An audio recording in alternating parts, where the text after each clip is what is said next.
Welcome back to Paul and Benny. I'm Paul, and today we're making a delicious breakfast. I'm not into really big breakfasts. I don't eat a lot of hot cereal, but it is starting to get cold in the mornings now, and a warm breakfast is kind of nice now and then.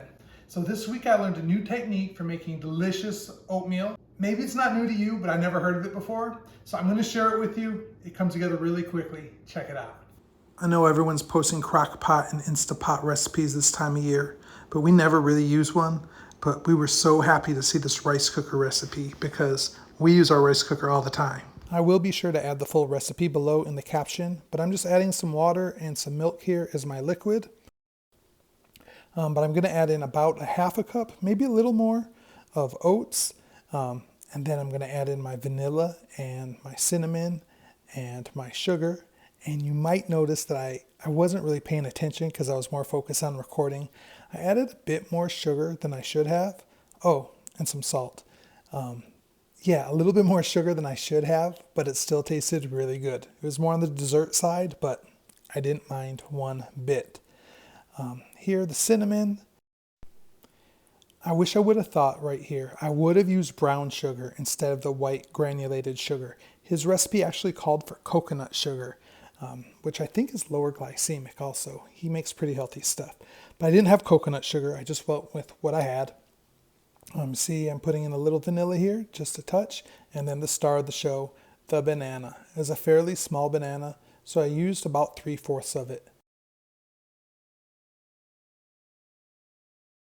And then, you save a piece for the cook, of course. And now's the most difficult part, the wait. I learned this recipe from Trace's Oats on Instagram. I'll leave a link below. But he made apple cinnamon oatmeal and it looked super good, but I didn't have any apples, so I just tried it with the banana. This recipe comes together really quickly, but now that I've had it, waiting for it seems to take forever. I tried to do a big reveal right here, but the steam made it a little bit difficult. But you'll see the bananas did not turn dark in here. The oatmeal absorbed all that liquid. And while it absorbed all of it, you see it's not stuck to the bottom. It's not burnt. It's just a really cool texture. Once it was in my bowl, I added a drizzle of honey, not only because it's pretty, but because it's delicious. And I went ahead and added my pecans to the top. I didn't want to cook it with them because I didn't know if the pecan flavor would overpower it. And I didn't know if they would lose their texture if they were steamed for 20 minutes or so. But look how pretty. Been waiting for this for not that long, like 20 minutes.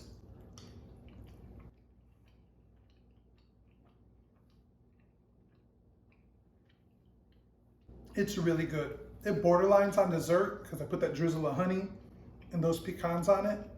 It's really thick. If you don't like your oatmeal this thick, drizzle a little milk over it, stir it up. But you can make a whole pot of this.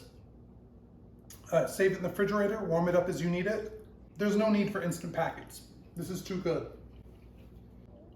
As always, I'm Paul. Benny will be in the next video. We're grateful for really delicious, quick, easy, nutritious meals that make you glad it's a little chilly out in the morning. And we're grateful for you watching.